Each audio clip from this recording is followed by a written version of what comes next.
আজকেই আমি ট্রেনে করে এসেছি বাড়ি থেকে, গতকাল হাওড়াতে প্রোগ্রাম করে ট্রেন ধরেছি, কাঞ্চনজঙ্ঘা মিস করে আমি ওই কি ট্রেনটা বলে কলিক এক্সপ্রেস নাকি একটা এক্সপ্রেস আছে, ওইটা ধরে আমি বারশোয়ে নেমেছি। তা বোলপুরে আমি উঠেছি, তা বোলপুর থেকে সিটে বসে এসেছি, আমার রিজার্ভেশন টিকিট ছিল না, চালু টিকিট ছিল।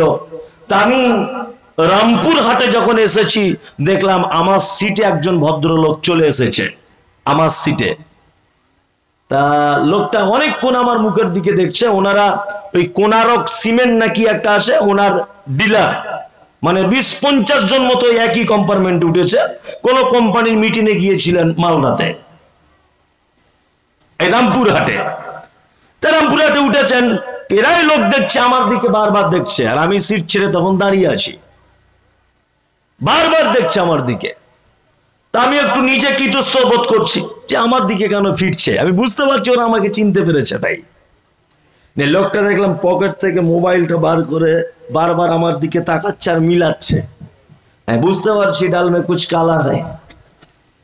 তা এক পর্যায়ে আমাকে ইশারা করে বলছেন, মোবাইলের ছবিটা দেখি, আপনি কি এই লোকটা? বললাম দেখে কি মনে হয় এখন টাক হয়ে গেছি তাই চিন্তা অসুবিধা হচ্ছে?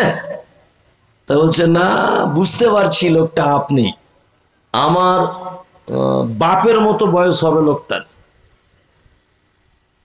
আমার আব্বার বয়স হয় 55-56 বছর। তা আমি ভাবলাম যে 56 বছর কি 60-এর কোঠায় চলছে, ভাবলাম যে আমার আব্বার বয়সেরই হবে।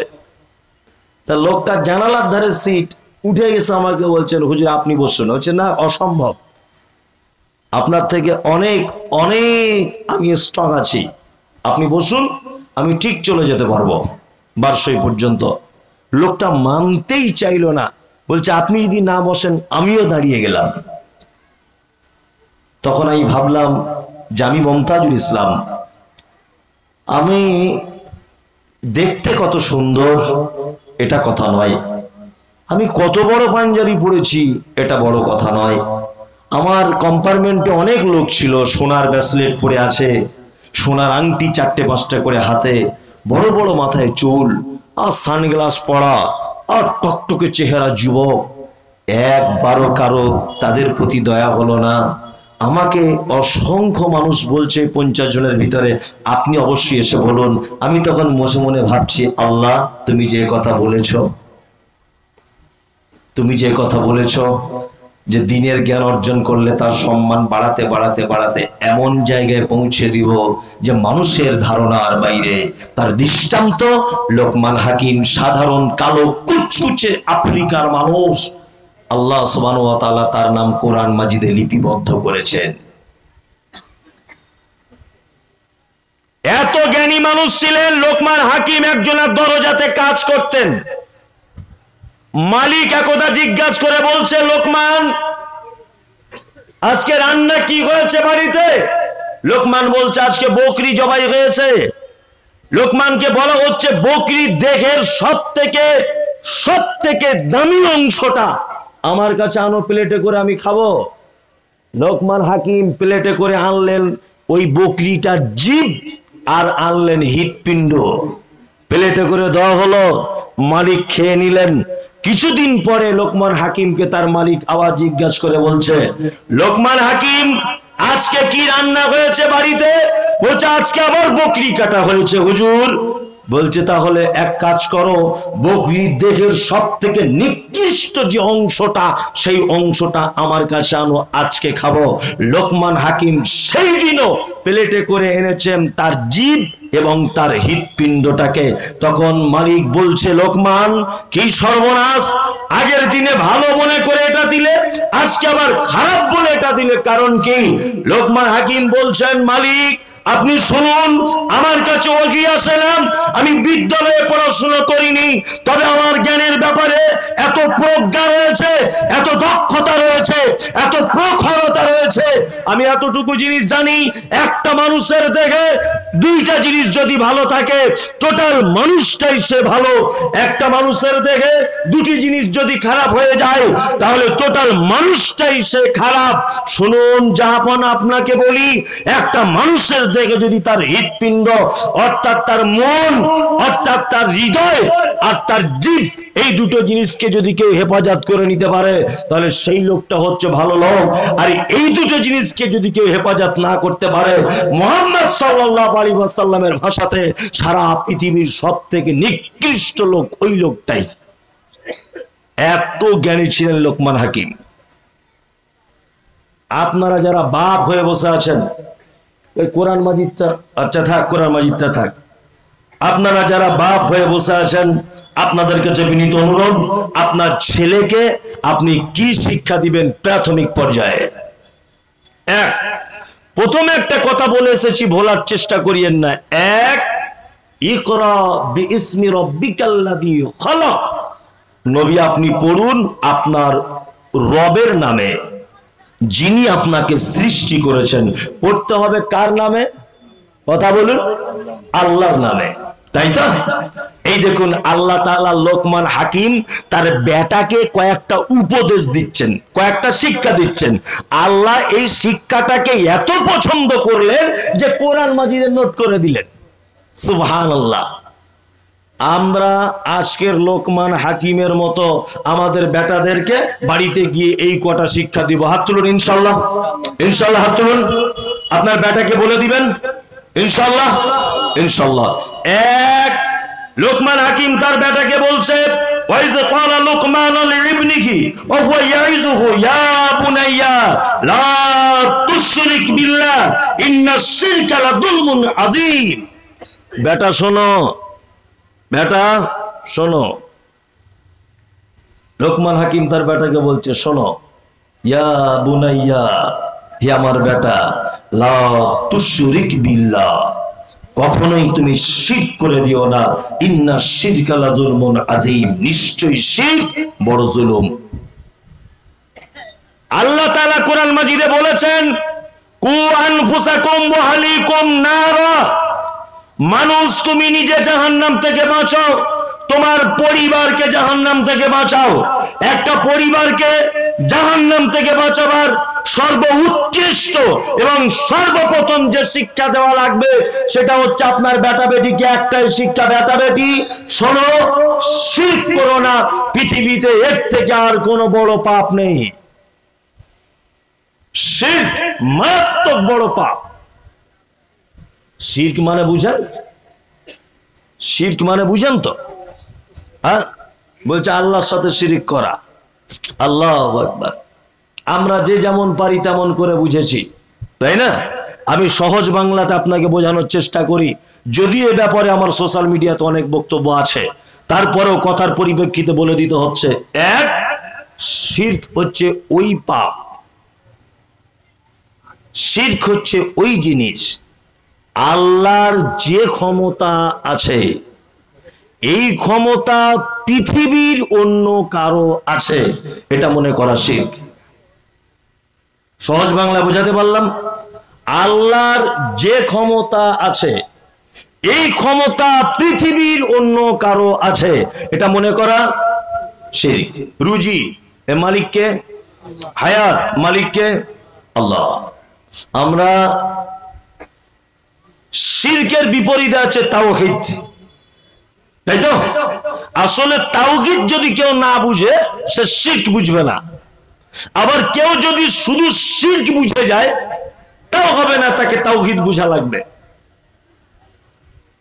আমাদের তাওহীদের ভিতরেও শিরক ঢুকিয়ে দিয়েছি, আমরা বুঝতে পারিনি। তাওহীদ কয় প্রকার জানা আছে? কে বলল? 3 প্রকার। তাওহীদে রুবুবিয়্যাত, উলুহিয়্যাত, আসমা ওয়াস সিফাত। আল্লাহকে এক রব বলে মেনে নেওয়া, আমরা মানি। ইবাদত, গোলামি, দাসত্ব শুধুমাত্র কার জন্য? কার জন্য? আল্লাহর জন্য। আর একটা আসমা ও সিফাত, অর্থাৎ আল্লাহর কিছু নাম এবং সেই নামের গুণ, তার উপরে ঈমান রাখা। আমরা আহলে হাদিস যারা বলছি, আমরা তাওহীদের দুটো ব্যাপারে খুব স্ট্রং। একটা ব্যাপারে খুব দুর্বল। আল্লাহকে আমরা রব বলেই মানি, মানি না? মানি। ইবাদত শুধু কারই জন্য করি? আল্লাহর জন্য করি। আহলে হাদিস এই দুটো জায়গাতে ঠিক। আহলে হাদিস এক জায়গায় ফেঁসেছে আসমা ওয়াস সিফাত, আল্লাহর গুণ এবং আল্লাহর নাম এবং তার গুণ, এই জায়গাতে আহলে হাদিসরা ফেঁসেছে। আহলে হাদিস লোক দেখছি পবিত্র আল কোরআনে অনেক আল্লাহর নাম আছে, নাম নেই? আছে। তার মধ্যে একটা নাম আছে ইয়া রাজ্জাক, আছে? ইয়া রাজ্জাক নেই? রুজির মালিক কে? রুজির মালিক আল্লাহ। কিন্তু আহলে হাদিস লোককেও দেখতে পাচ্ছি দোকান খুলছে, দোকানের সাইটে হালকা ছোট্ট করে একটা তাবিজ ঝুলিয়ে রেখেছে যাতে ব্যবসায় বেচা কেনা ভালো হয়। করে কি করে না? হ্যাঁ, ও কিন্তু আহলে হাদিস। ও আহলে হাদিস, তারপরেও দেখছি ওর বাচ্চা রাতে ভয় করে করে কাঁদে বলে ওর মা হালকা একটা লাল সুতো বেঁধে দিয়েছে হাতে।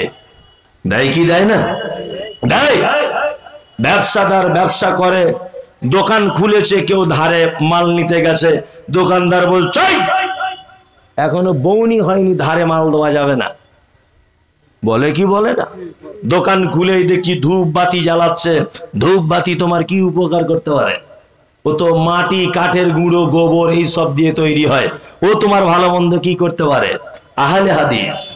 আহলে হাদিস রাস্তা দিয়ে গাড়ি চালাচ্ছে, সামনের দিকে একটা বিড়াল চলে গেল, একদম চাট করে ব্রেক মেরে দাঁড়িয়ে গেল।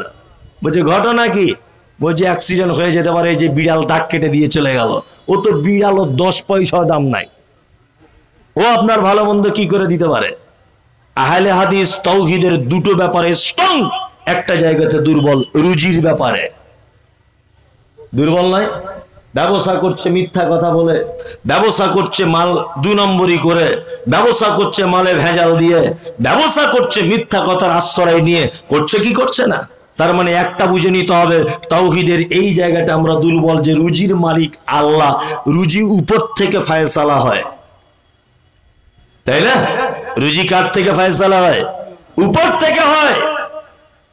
কোন মানুষ যদি মনে করে আমি পরিশ্রম করে হয়েছি, মিথ্যা, ভুল। আরে পরিশ্রম করলে যদি সফলতা পাওয়া যেত তাহলে বনের রাজা গাধা হতো, গাধা। পরিশ্রম করে যদি সফলতা পাওয়া যেত বনের রাজা হতো কে? গাধা। গাধার থেকে বড় পরিশ্রম আর কেউ করে? বনে করে না। সারাদিন মাল বহাচ্ছে কাঁধে করে, সারাদিন মাল বহন করছে না গাধা? বনের রাজা কে? সিংহ। কে? সিংহ। তার মানে বোঝা যাচ্ছে পরিশ্রম করি রুজির সফলতা আসে না, রুজি উপর থেকে সিলেক্ট করা হয়, তাই না? একদম। লোকমান হাকিম তার বেটাকে বলছে, বেটা শিরক থেকে তুমি বাঁচো, শিরক মারাত্মক বড় পাপ। নাম্বার 2, লোকমান হাকিম তার বেটাকে বলছে, বেটা পিতামাতার সঙ্গে সদ্ব্যবহার করো। তোমার পিতামাতা তোমাকে কষ্টের পর কষ্ট সহ্য করে 2 মাস যাবত দুধ পান করিয়ে তোমাকে লালন পালন করেছে, এদের সঙ্গে কখনো কটু কথা বলতে যেও না। আমার আগে যদিও পিতামাতার ব্যাপারে আলোচনা হয়েছে, কি টাইম হয়ে গেছে নাকি? আমার ছেড়ে দিব? হ্যাঁ, আমার আগে যদিও আলোচনা হয়েছে পিতামাতার ব্যাপারে, তাই না? পিতামাতার ব্যাপারে যত আলোচনাই হোক, আলোচনা তো সবার একটু ভিন্ন ভিন্নই হয়, তাই না?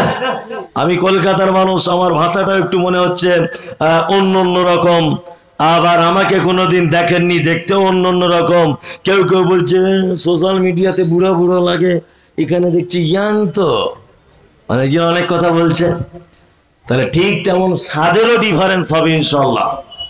আল্লাহ বলছেন, লোকমান হাকিম তার বেটাকে বলছে, বেটা পিতামাতার সঙ্গে অসৎ ব্যবহার করিও না। কষ্টের পর কষ্ট ধারণ করে তোমাকে 2 বছর যাবত দুধ পান করিয়ে তোমাকে মানুষ করেছে। এইবার একটা কথা আপনাকে বলে রাখছি, সারা পৃথিবীতে 2টা মানুষের মাধ্যমে জান্নাত যাওয়া যায়। কটা? 2টা। এতক্ষণ পর্যন্ত যা শুনেছেন যদি সব ভুলে যান, সব যদি ভুলে যান, আমার কোনো দুঃখ নেই। এখন যে কথাটা বলবো এটা যদি আপনি ভুলে যান তাহলে আমি নিজে ব্যর্থতা, আমি নিজের কাছে ব্যর্থতা যে আমি বোঝাতে পারিনি। যে যেমন ভাবে আছেন শুধু নিঃশ্বাসটা নেন, মরা মানুষের মতো করে বসুন। আপনাকে আমি পিতামাতার ব্যাপারে দু চারটে কথা বলতে চাইছি। আচ্ছা বর্তমান বাজারে আচ্ছা বলুন তো, পিতামাতারা সন্তানদের কাছে শ্রদ্ধা ভালোবাসা এটা পাচ্ছে কি পাচ্ছে না? পাচ্ছে না।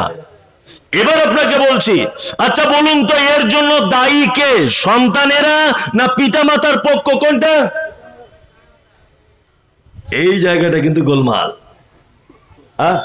যদি বলছেন আপনি কোন জায়গাতে এলেন, আমি ঠিক জায়গাতে এসেছি। বর্তমান পিতামাতারা যত অবহেলিত, অপমানিত, লাঞ্ছিত, অপদস্থ যা কিছু হচ্ছে এর জন্য দায়ী কে? মা বাবারা নিজেই দায়ী। প্রথম আমাদের ভুল হয়েছে, প্রথম কোন জায়গায় ভুল, সে ভুলের জায়গাটা আপনাকে ধরিয়ে দিচ্ছি আমি।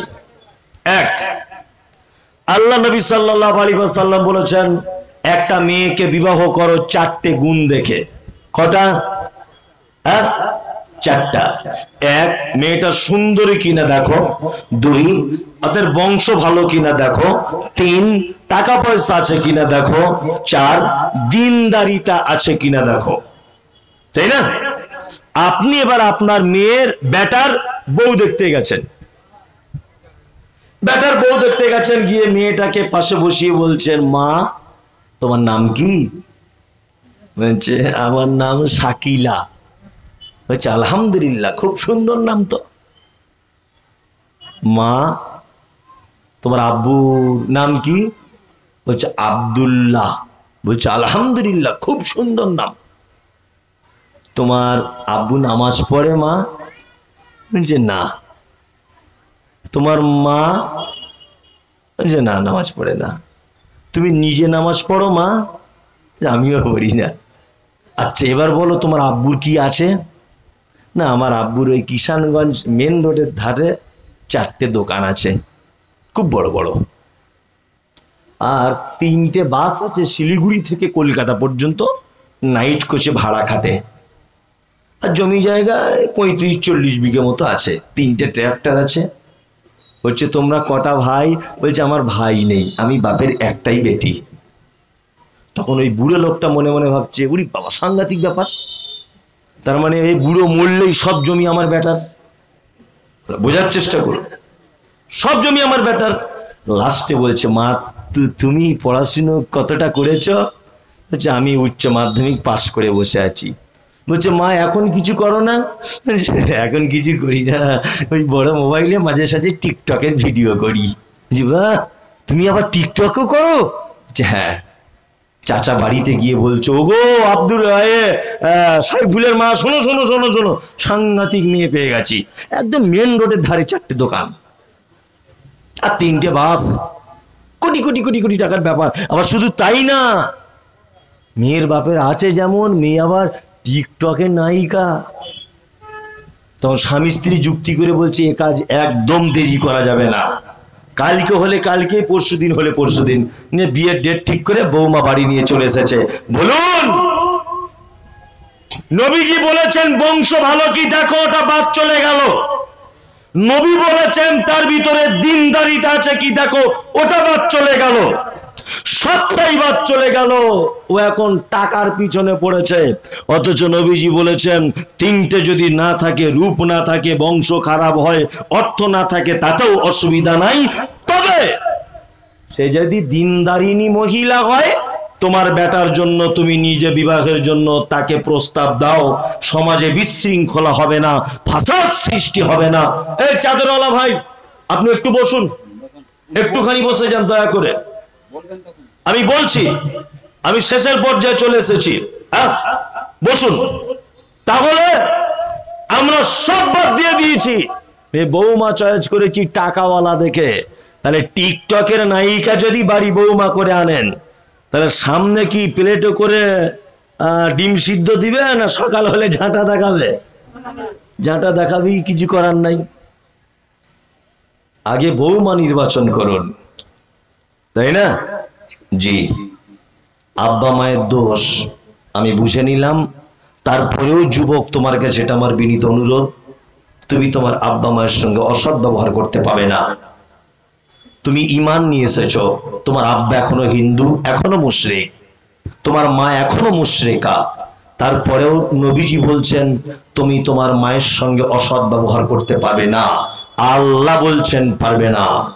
তোমার মা মুশরিকা হলেও তুমি অসৎ ব্যবহার করতে পারবে না। পিতামাতাকে কি অবস্থা চলছে, আল্লাহু আকবার। আপনাদের এখানে একটা লোকের 4 বেটা, এ কথা